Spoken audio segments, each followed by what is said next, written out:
Polisi membongkar modus penipuan info kiriman paket lewat pesan singkat yang menyertakan link aplikasi. Menurut aplikasi tersebut, pelaku menguras rekening korban setelah meretas dan menguasai ponsel dan seluruh data di dalamnya.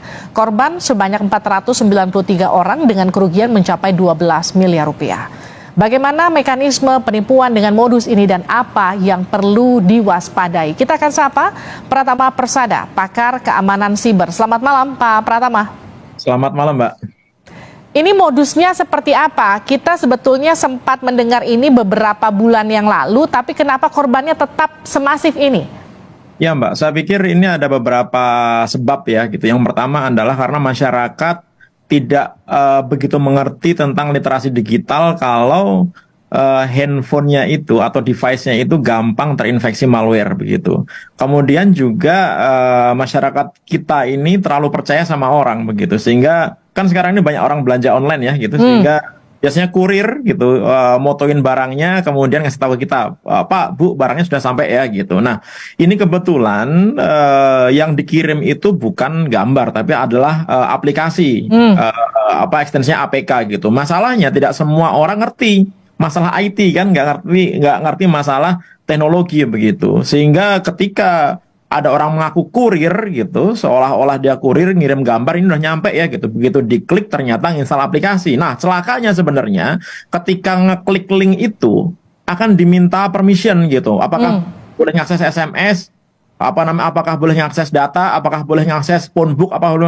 Nah, masyarakat kita suka nggak peduli, tekan yes. Oke. Sep gitu semuanya. Ini ya, saya izin potong. Jadi ketika kita klik linknya, sebetulnya sudah ada permission di sana. Jadi sebetulnya kalau kita agak sedikit lebih cermat dan teliti, tidak asal klik-klik, itu kita sudah tahu bahwa ini ada upaya dari aplikasi untuk mengakses dari mulai aplikasi handphone sampai nomor telepon begitu yang ketika kita mengklik itu begitu, Pak Pratama. Ya, secara default sistem di dalam handphone kita ini sebenarnya sudah punya level security sendiri gitu. Dia akan bertanya kepada si pemiliknya, ini boleh nggak ngakses ini, boleh nggak ngakses ini gitu. Kan aneh tuh, ada gambar minta akses ke phone book, minta akses ke data dan lain-lain begitu. Tapi karena kita suka nggak peduli karena pengen lihat gambarnya, tekan yes saja. Nah, begitu semuanya sudah oke, tiba-tiba aplikasi terinstall, apa yang terjadi? Aplikasi ini adalah malware, namanya tipenya adalah RAT gitu, remote access tool gitu. Jadi dia bisa menginfeksi handphone kita dan bisa digunakan untuk mengambil alih handphone kita. Jadi handphone kita ini dikendalikan dari jarak jauh si pengirim malware-nya ini. Kemudian juga malware ini bisa melakukan sniffing terhadap apapun yang kita ketikkan di dalam handphone kita. Jadi kayak logger gitu, kita ngetik PIN dia bisa baca, ngetik password dia bisa baca gitu. Sehingga ketika dia mengakses handphone kita, kemudian membutuhkan PIN, membutuhkan password untuk transaksi, dia udah tahu itu. Sehingga dia bisa melakukan dari jarak jauh tanpa kita sadari gitu. Jadi handphone kita jalan sendiri gitu, Pak Pratama, kalau kita mengakses mobile banking sebelum kita mengakses aplikasi pertasan tersebut, apakah kemudian juga tetap terbaca ataukah memang baru terbaca setelah aplikasi tersebut menjebak kita dan kita mengakses PIN? Baru terbaca setelah ada aplikasi malware ini masuk ke dalam kita, Mbak. Sebelumnya nggak terbaca, karena kan PIN itu tidak tercatat di handphone sebenarnya. Jadi kalau kita memasukkan PIN, memasukkan password, itu harusnya tidak tercatat di handphone. Yang jadi masalah ketika malware itu sudah terinstall ke handphone kita ketik password atau ketik PIN, itu di-record sama malware ini. Sehingga dia bisa tahu dengan tepat si user ini lagi menggunakan mobile banking apa, BCA, Mandiri dan lain-lain, semuanya bisa gitu. Nah, itu yang akhirnya menjadi data bagi si pengirim malware ini untuk melakukan transaksi menggunakan handphonenya si user. Karena kan nggak mungkin. Karena gini, sebenarnya internet banking itu mobile banking itu punya security. Dia nggak bisa digunakan di handphone lain karena autentikasinya ada menggunakan SIM card, dia menggunakan identifikasi dari handphonenya gitu. Dia nggak bisa kalau misalkan orang lain kemudian nyoba-nyoba menggunakan mobile bankingnya device lain gitu. Oleh karena itu cara paling gampang gimana? ya menguasai atau mengendalikan handphone si pemiliknya langsung gitu. Bagaimana caranya? Ya mengirimkan malware. Nah, ini terjadi kan? Oke, Nah, Pak Pratama, kemudian ini juga, ya. maaf saya potong. Ini kan korbannya sudah 900 lebih yang ketahuan. Bisa jadi sebetulnya korbannya lebih banyak lagi daripada itu. Pasti jauh lebih banyak. Oke, sekarang kalau misalnya saya sempat pencet linknya, saya tahu dari mana saya itu sudah kertas atau belum. Saya bisa cek di mana dan apa yang bisa saya lakukan. Jadi sebenarnya kalau malware-nya itu terinstall secara background, kita nggak bisa tahu bahwa handphone kita ini sudah terinstall malware apa tidak, kecuali kalau kita pasang antivirus ya. Makanya antivirus ini mandatori, sangat penting sekali.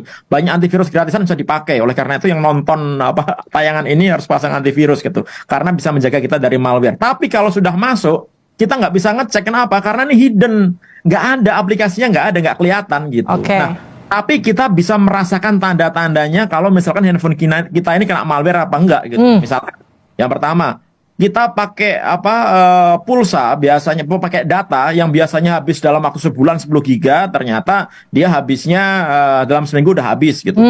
Baterai yang biasanya semalaman baru kita cas, tiba-tiba siang udah habis gitu.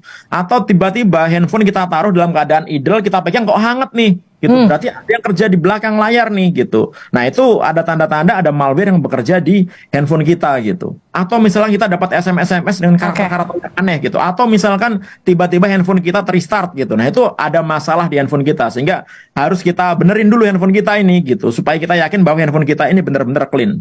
Oke, Pak, kita cukup hard reset ataukah misalnya katakanlah gini, penyelamatan pertama ketika kita curiga setelah pencet aplikasi, apakah kita terjebak atau enggak, apakah kita bisa langsung uninstall mobile bankingnya terus kita selamat atau gimana? Nggak bisa kita install mobile banking ya, karena itu nggak ngaruh gitu. Kita install aplikasi M-Banking, kita install nggak ngaruh karena malware-nya ada di dalam handphone kita.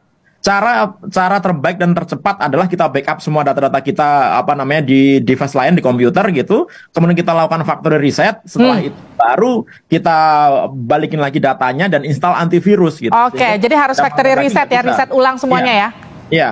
Tapi gini, ada beberapa malware yang dia masuknya bukan di sistem drive-nya device gitu. Dia bisa masuk ke EEPROM-nya.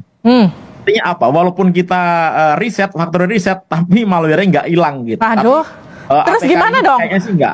APK yang digunakan untuk RAT ini kita factory reset dia bisa hilang gitu. Tapi ada malware-malware lain yang begitu masuk, dia masuk ke EEPROM, nggak bisa kita hapus walaupun kita di factory reset gitu. Oleh karena itu cara terbaik ya ganti handphone gitu. Oleh karena itu sebelum kita kena itu harus punya antisipasinya apa? Selalu update sistem operasi yang ada di handphone kita. Kemudian jangan menggunakan jangan install aplikasi dari pihak ketiga selain di Apple Store atau Google Play. Google Play sama Apple Store aja banyak aplikasi yang masih ada malware-nya, apalagi dari luar gitu. Ya kan? Nah, kemudian juga jangan klik link sembarangan. Udahlah, haram itu sebenarnya gitu, kalau saya boleh bilang gitu. Nggak usah lah klik link sembarangan. Kalau ada link, mendingan ketik aja di browser gitu, misalnya dari bank gitu, ketik aja di browser gitu, kemudian cari informasinya, jangan ngeklik linknya. Kenapa? Karena banyak juga malware yang dia tidak butuh permission dari user gitu. Jadi begitu kita klik, tiba-tiba install aja gitu. Nah, contohnya beberapa yang kena, jurnalis kan dulu pernah kena itu kan. Begitu diklik tiba-tiba udah install aja gitu. Nah, itu bahaya juga gitu. Oke, semoga perbincangan kita ini bermanfaat untuk para penonton yang menyaksikannya dan juga bisa mengantisipasi diri supaya tidak terjebak dalam aplikasi yang bisa meretas sistem keuangan kita. Terima kasih Pak Pratama Persada, pakar keamanan siber telah bergabung bersama kami di Sapa Indonesia Malam.